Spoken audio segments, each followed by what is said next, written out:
Welcome to VentureStep podcast, where we discuss entrepreneurship, industry trends, and the occasional book review.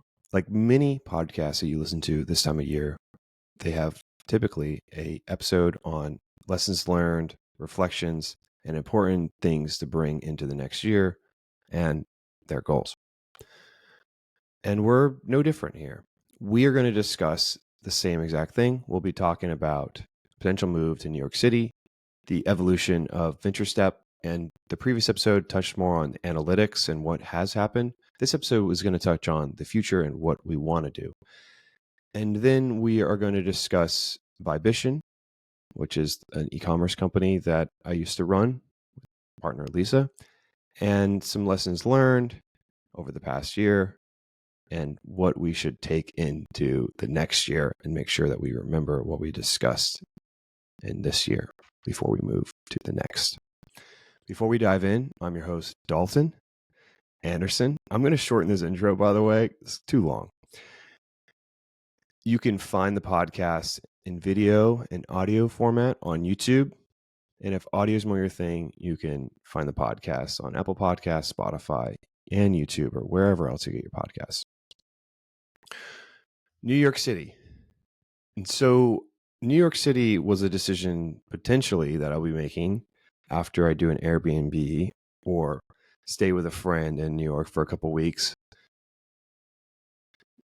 Because New York City is a potential place for me to interact consistently with exceptional individuals. A good way to put it is a running coach saying, if you want to run fast, you got to run with fast people. If you want to get better, you've got to interact with better people.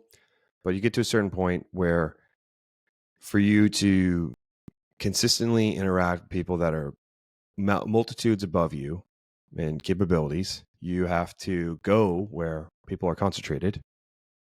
And that would be a place like San Francisco or New York City in America. And these places are known to dream big, have exceptional talent, and even the best feel that they are imposters in themselves. And that's what I want. I want to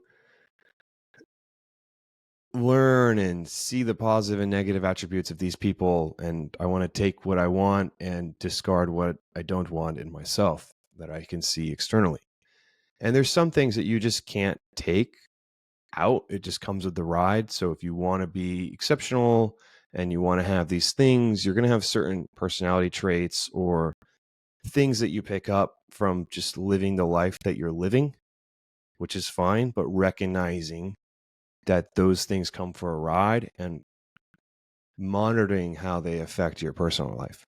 Like a good example is when I was playing video games with my friends, and I occasionally do that, I would just take it too seriously. Like I would want to do an analysis of like what happened there, what was the breakdown in communication, or what could we have done better to prevent that scenario. So next time we win and we slaughter the enemy and we win every game. And that's fine if people want those kind of situations or feedback or analysis or retrospective decision making and looking at the root cause of the issue.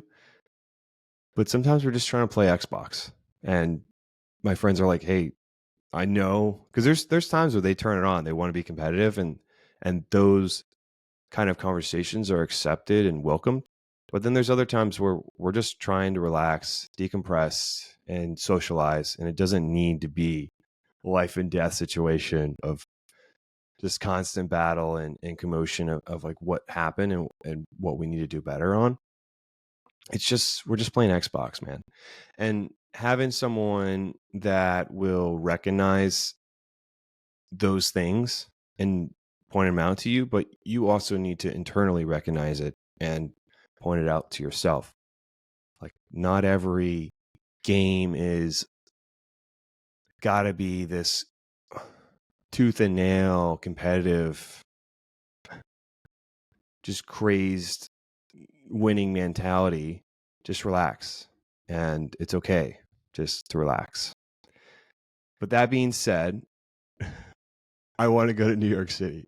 I got a little distracted there, but the reason why New York City or San Francisco was on my mind is there was a quote that I read from a video of, let's see, this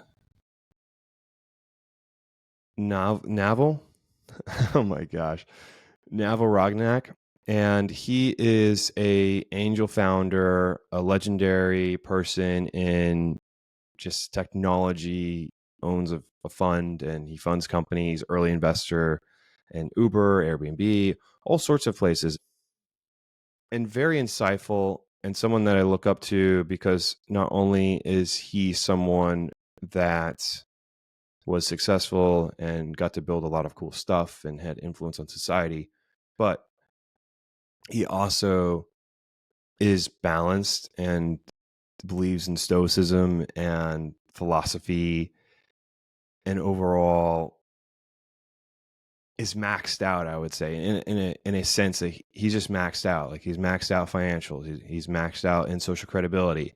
And if you had any doubt that he was an amazing person, then you could just look at his videos and the information he shares with the internet. And yeah, just he's got everything in bounds. And that is not something that you typically see, and especially not something that is publicly shared of someone of that caliber, which I think is really cool. But there's a quote that he says is he's talking, giving advice to people in their 20s. And he points out that where you live in your 20s is one of your most important decisions in your life. And he breaks down all the reasoning behind why he's saying what he says. And if you want to accomplish XYZ, like what I'm trying to do, and I talked about in the last episode, then you need to find a place where the dreamers are, and interact with those people, and see what they're seeing, and believe in your own dreams. And I believe that potentially is New York City, but I will do an Airbnb and see how I like it, and potentially I'll move there. And if I do move, I'll move to Manhattan. But that's New York City, and that's kind of the why and the wonder of what that is. And another point of importance is New York City would give me a better social life where I could play pickup volleyball anywhere in the city, or I could go play futsal on top of a building overlooking the city and seeing the skyline, and just all sorts of beautiful interactions with individuals. Where I live now, I love it. It's not like I don't like where I live. Like, Florida's a beautiful place, but Florida doesn't have any massive cities. Don't count Miami. Like, I would really only count cities that you don't necessarily need to have a car. That's very few. That may not be true on how you view a city. Like, you think, oh, Dallas is a city. But if you need a car to drive everywhere, is it really walkable and interactive? Like if you went to Tokyo or Seoul, or if you went to Mexico City, those kind of places, you don't need a car to get around. You can just do what you want to do and use the bus or the train. I have nothing against cars, but if you're going to live in a city and pay for the expenses of living in a city, then you should be able to operate independently without the use of private motor, and you should be able to leech off of the public transportation that you're paying for. With that being said, I'll be able to play pickup sports wherever. I'll be able to do these networking events. And it's not to say that I can't do that now. I just have to drive 40 minutes or so to the city because I live in the suburbs, and the people that I interact with will most likely not be in the caliber of New York City.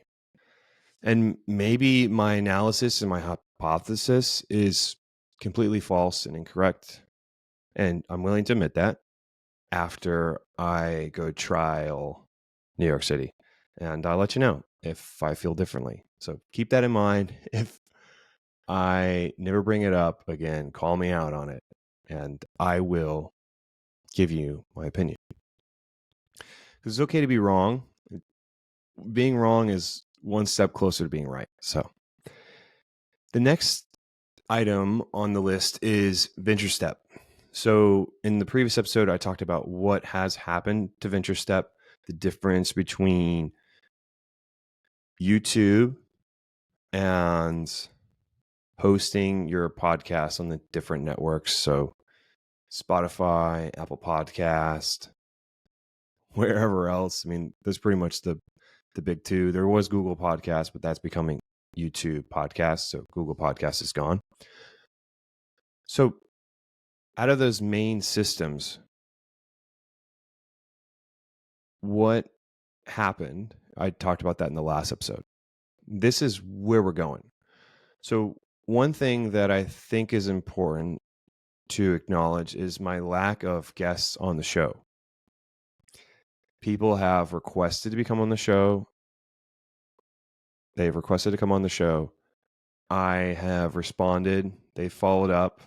I have just not scheduled things, and it hasn't been a priority. And I keep pushing it off, and it's unacceptable. So I'm making a commitment to have a guest on the network. I say in the network, like I'm like HBO Max or something. But a guest on the podcast once a month. So once a month is a decent commitment. So I'm committing to 12 guests. And it might be 12 guests a year, and might have 2 episodes of guests one month, and then the next month, no guests. And I know I'm contradicting what I'm saying, but I'm committing to 12 guests. So at least one guest per month. That being said, these people are normally very busy. I myself am busy.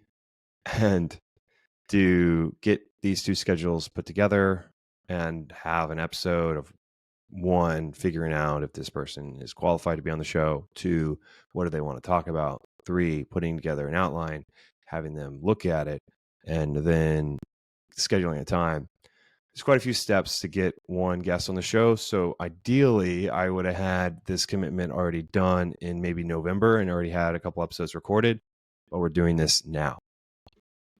Another thing that I would like to do is when I figure out where I will be going, either San Francisco or New York City, once I figure out, okay, I'm living in this place and I think that this is my apartment that I'll be staying in, I'll know my space and I'll know if I need to rent a space or if I have enough space to work with, and maybe I get a really small desk and 1 monitor and I mount it to the wall and make do with what I've got. But I want to upgrade my setup. I've got this atrocious camera angle where it's coming down, looking down on me from the ceiling, and it's just not a good look. I'd rather it be eye level. 1, the lighting is harsh because there's a skylight right above me. 2, the camera is HD, but maybe not the best quality with light balance and the camera sensor. Sorry, I had to burp. It is a webcam camera, not a legitimate camera. So upgrading the setup is something I would like to do. Upgrading the lighting and the camera, and not only the camera, but the camera angle. The first thing that I want to do is upgrade the lighting, but the lighting, 1, is expensive. 2 is space dependent. And depending on your space, you should do different lighting. There is the honeycomb lights. There is and maybe that's the cover that goes in the light, but there's lights that have tripods. And then or like light stands. And then there's lights that are LED lights that are smaller, not as good, but good enough. And then they have diffusers built in, but they're not as flexible as the lights with the light stand on them because you can't put different diffusers on the stand. You may be able to put a diffuser on top of the LED light, but a lot of times those LED lights come with diffusers in them. And if you have no idea what I'm talking about, that's fine. It just changes how the light interacts with the camera and is shown to your environment. and that affects how your camera picks up the light. And depending on that, changes how I would appear. That's all you got to know. So I want to upgrade my podcasting system. And then another thing I would like to learn and do is scale VentureStep and scale on 2 platforms. I have identified YouTube and X as places where it would be good to scale. That's not to say that the podcast isn't good to scale, like the actual distribution of the podcast would like to scale as well. But as far as social media platforms, excluding scaling the actual podcast distribution, those are the 2 places that I've identified where the users that would be interested in the content that I'm providing would live. And I'm not necessarily having to search them out. They could easily find me. So those are my thoughts on VentureStep. The next thing that I want to talk about is Vibition. Vibition is an e-commerce company that I used to run with my partner Lisa before I got my master's and before I was working on that. And I was supposed to start last year, maybe late last year, working on it. And things just got away from me. Ideally, I was going to find my stride with VentureStep and where episodes weren't taking so long, and I was able to just rip out an episode, no preparation, no redos, no edits, just me talking into the mic, looking at the camera, and providing content for the viewers and for me to get internal improvement and learning and satisfaction that I'm being disciplined in what I want and I'm steadily working towards my goals. And I feel finally that I've got a handle on VentureStep,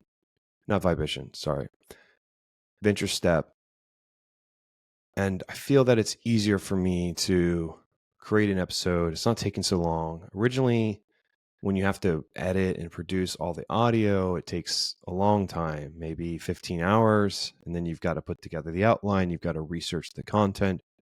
But as time went on, I improved the process. I've automated quite a few things. And what used to take 10 plus hours now takes maybe 30 minutes, excluding all the research that needs to be done to do the actual episode.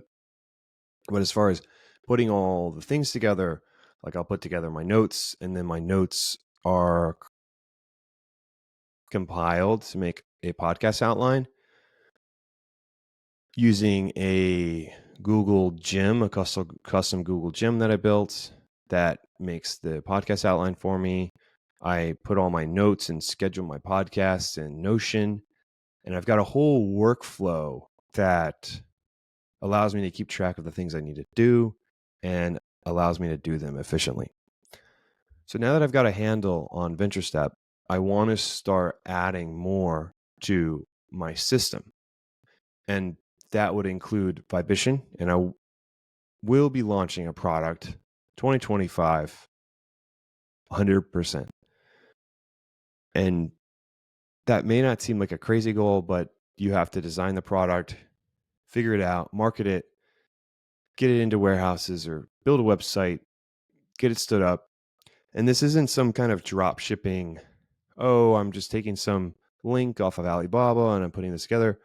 I am legitimately going to be designing a product with my partner, and we are going to figure out what would be the best marketplace to offer this product, either it be on Amazon or Shopify in our own private brand and or Walmart, finding the place, executing the plan, and putting something together that is profitable. That's the goal.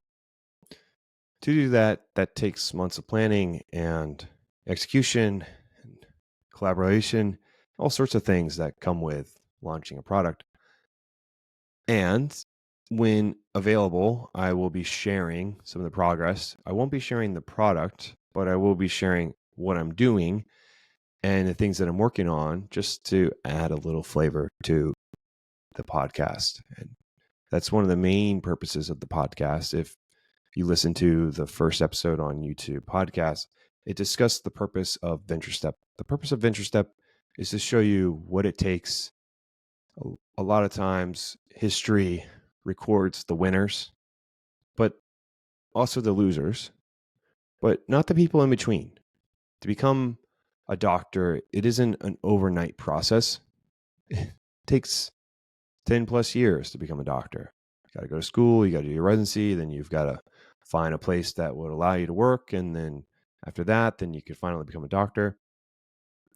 There's all these steps. And a lot of times people just see, oh, she's a doctor, makes all this money, has got a nice house, husband, partner, and they've got it made. And their life is amazing. But no one really discussed all the work that was put in to become a doctor. And how was that experience? And how was it to build yourself up to become X? Well, that's what VentureStep is supposed to be. VentureStep is supposed to show you, the viewer, that you can accomplish your goals and your dreams if you steadily work towards them, and what it takes, what do you have to sacrifice, and what works and what doesn't work, making mistakes and talking about them on the show to provide value to others pursuing things that they want to do. That is the essence of VentureStep. It's about steadily increasing my capabilities and hopefully yours as well. Or maybe not your capabilities, but your perspective on what can be done. And if you want to take that extra step, then you can, because you've seen someone repeatedly do that week in, week out. But that's the idea with Vibition 101, your product, and I want to share it on the show. Moving to reflections and lessons learned. And I brought it up a couple of times when I'm talking about Vibition and VentureStep, is the power of a system. Putting together a system where there isn't highs and lows. There's no peaks, there's no troughs. There's just a steady hum. And that hum is a steady output, a steady, I was saying steady for some reason, a steady output of work. There is no burnout. There is no peak of inspiration, no trough of depression or burnout. There's just a steady hum, and you just hum along. And that means putting together a system to where you execute day in, day out on what you want to do. What I do and what I learned from my dad when he was doing his own thing and I could observe him when I was younger was he would identify the previous day what he needed to do for the following day. And he would identify maybe 4 things. And he says, okay, I work out in the morning. I do my stuff that I need to do at work and I run this errand. Then I'm done for the day. And as long as he would execute on the things that he needed to, then he was good. And that was his day. And the rest of the day, you could just relax, not do anything. And that's the same thing that I do. So I will identify points of which I need to execute on the previous day for the following day. And once I accomplish those things, my day is pretty much over. So that could be me painting the walls, sanding the walls, prepping them to painting, and then putting on some electrical outlets. And that's what I did a couple weeks ago. And then after that, then I'm free. That also includes cleaning as well, because all the dust. After that, I'm free. And those 4 items might take me 5 hours. And then after that, I'm free for the rest of the day, and I could play video games. I can go on a date or whatever I'm doing. Just to state for the public, I wouldn't be going on dates. Just FYI for my private life. But yes, just do what you want to do, whatever you want in your free time, because it's your free time now. So you execute what you need to do, and then after that, you're free. So 2 weeks ago, I sanded the walls, I cleaned up the walls, I cleaned up the work areas, I patched the holes, and then I painted, right? After I painted, then I had to clean up the paint and all that other mess that was created from the project. And then after that, then I was free, and I wanted to play this game called City Skylines 2. And City Skylines 2 is a advanced city builder simulation. And you create a whole city. You start out with no one, then you build an industry. You've got commercial, you've got high density residential and commercial, which comes as you go to new milestones of your population. You've got to manage your utilities, including water, sewage, electricity, and garbage. And then you've got to manage your trade, your imports, exports, your production of grain, food, non material imports and exports like coding or professional services. And so you've got to manage all of these things, and it's a lot. It's fun and complex and complicated, and you've got to also manage the traffic and the happiness of your citizens. And so you're doing all these things, and then you've got to also maintain the profitability of your city, because if it's not profitable, then you don't stay around. So that's the game that I wanted to play. And after I finished all the things I needed to do for that day, then for my free time, I played that game. And that's what I did. And I built up the city, and I added another $10,000. So not 10,000, 10,000 in population. And I built a university or something like that. And I saved money because it was super expensive. It was like $2 million. So it took me forever. But I'm operating a profitable city, and I will not go into debt for the future of our children. I am very stern on being a profitable city and building these universities from just the tax dollars. But joking aside, creating a system to where you are working towards your goals, and that was just something I had to work on. So I have Vibition, VentureStep, finishing my Nana's home. Once I finish my Nana's home, that will free up stuff for VentureStep and Vibition, but finishing my Nana's home has always been a priority to me, and it's very important to me that I finish Nana's home and I leave it in a good shape. That being said, that was an example, but you could also transfer that example to things that you need to do in your personal life or your relationship or errands or professional activities. Just having 3 main points that need to get done and then some optional things will greatly reduce the amount of perceived stress that you have, because not everything is important. And there's a whole matrix like urgent but not important, important but not urgent, and important and urgent, and then not important and then not urgent, and classifying these tasks or objectives that you need. You don't have to make it that complicated. Just figure out what needs to get done for the next day and what you would be happy with, and don't overload yourself. Sometimes these tasks might take 4 hours, sometimes it might take 3, sometimes it might take 12.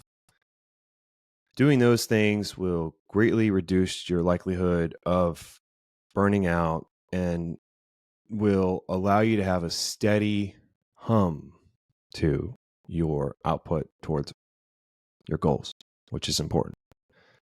A good example would be if you wanted to lose weight, you shouldn't go on an extreme diet. You should slightly change your lifestyle and slowly hum your way to where you want to go. And if you do rash changes to your lifestyle, most likely there is a rubber band effect, and it might whiplash back to the way it was.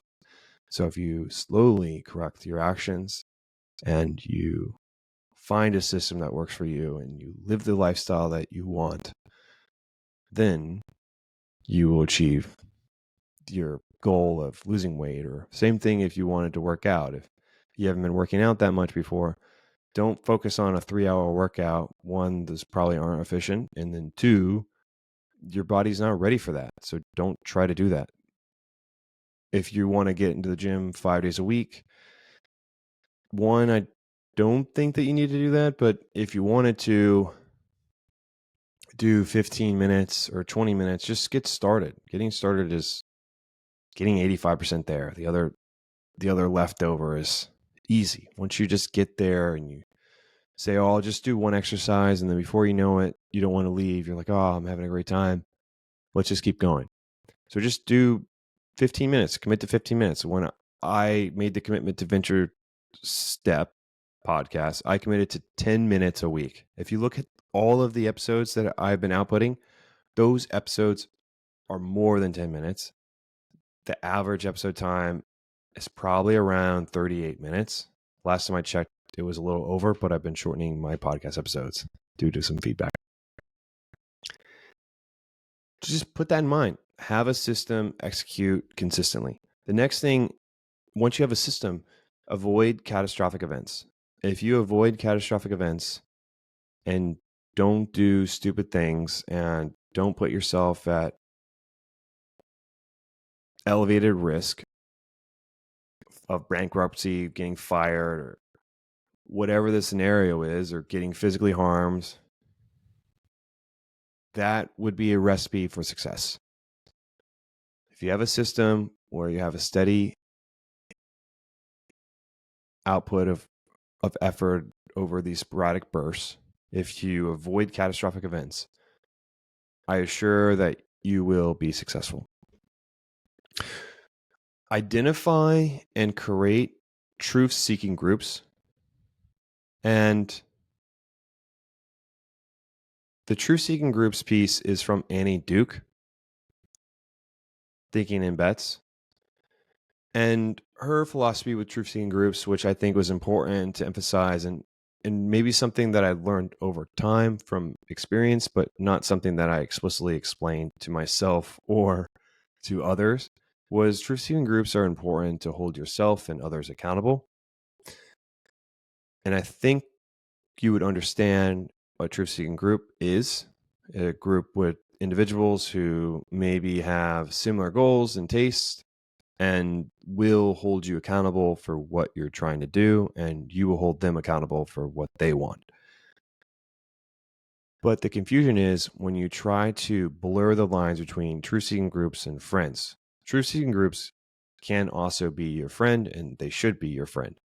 But your friends are not all part of the truth-seeking group that you're within. And confusing that will cause issues with your relationships with your friends that aren't part of the truth-seeking groups. So recognizing, is this friend also part of the truth-seeking group that I want to establish? Or did I have this conversation on, is this person seeking this kind of input and criticism and harsh criticism?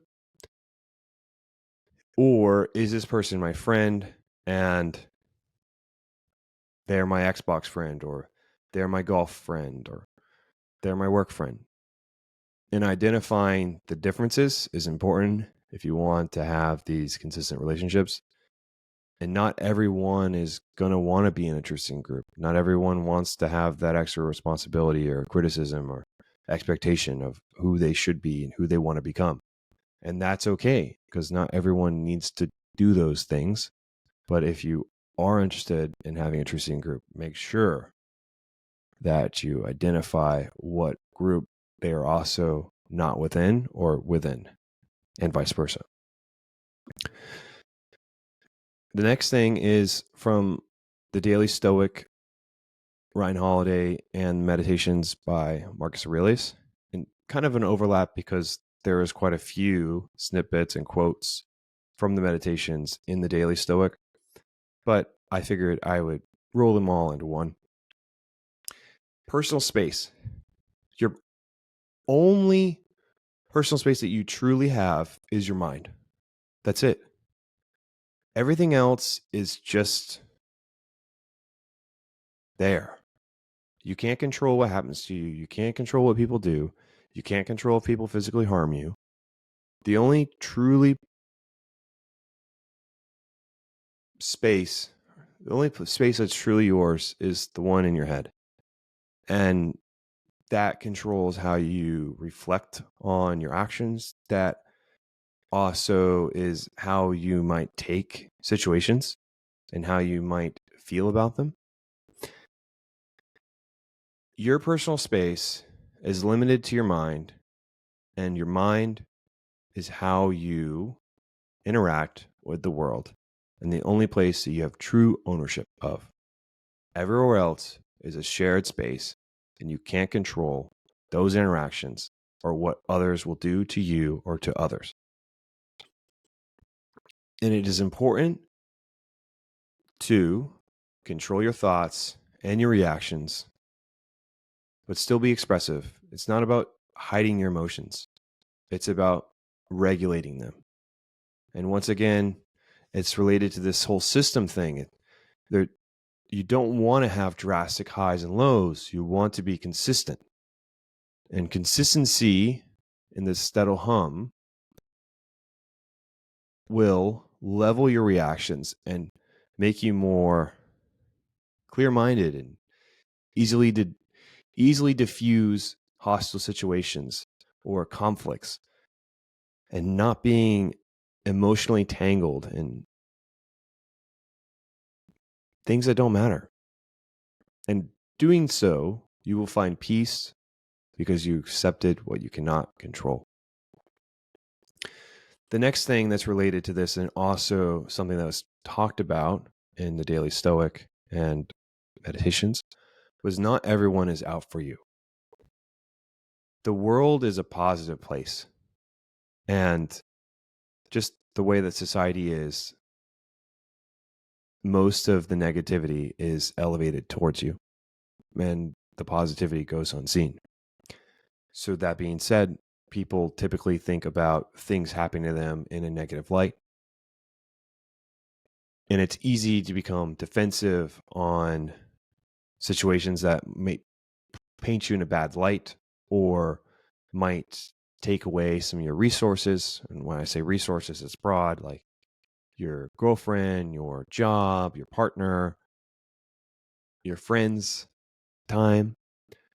But many people just don't know the bigger picture. They don't have ill intentions. They're not being malicious. They just didn't realize that what they're doing affects you.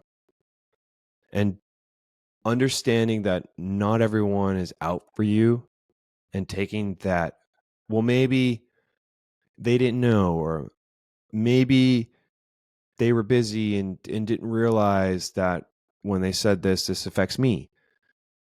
Taking that approach and dealing with it in that manner instead of, oh, why is everyone out for me? Or why would they ever do that? And, oh, that's horrible that these people are trying to attack me and attack my reputation. You're not the center of the universe. No one is trying to be nefarious towards you. And dealing with that and taking that approach of not everyone is out for me will greatly improve your life, and your personal and your professional life. And being able to communicate this to someone that you think potentially is doing things that are hurting you, and avoiding defensiveness and seeking understanding. And when you do that, you're assuming good intentions and you're trying to understand their perspective, and you're trying to give them the perspective that they may be missing. And that's important. You level set with them, you understand where they're coming from, and then you illustrate how those actions affect you. In doing so, you can correct the behavior, and you're not clouding your workspace or your personal life with this world of uncertainty and looking over your shoulder, and you're dealing with things in a manner that people will respect and remember. And they will appreciate the feedback and the understanding. If they aren't receptive to what you're saying, that's a different story. But I've never encountered a situation where these things are happening and they just won't listen. And maybe I have, but at the moment, I can't recall an exact example. But for the most part, they will be receptive. And since I have difficulty recalling the situation of which people weren't receptive, one, it's probably not important to remember on the positive things, and that's an easier way to change your behavior or others' behaviors. And two, it probably doesn't happen often enough for me even to remember. So those are probably the two reasons why that is happening. But we are live, and once again, I don't do any edits. So, and I hope in this episode you felt that it was concise, valuable, and insightful. And I hope that we keep growing together in the new year. And I'd love to hear what you have planned for 2025 and share your thoughts on some of your goals and ambitions. And of course, next week, I'll see you then. And once again, I really appreciate your support, your viewership, your interaction. And I can't wait for you to listen in next week. Goodbye. Good night. Good afternoon, wherever you are in this world. Have a great day.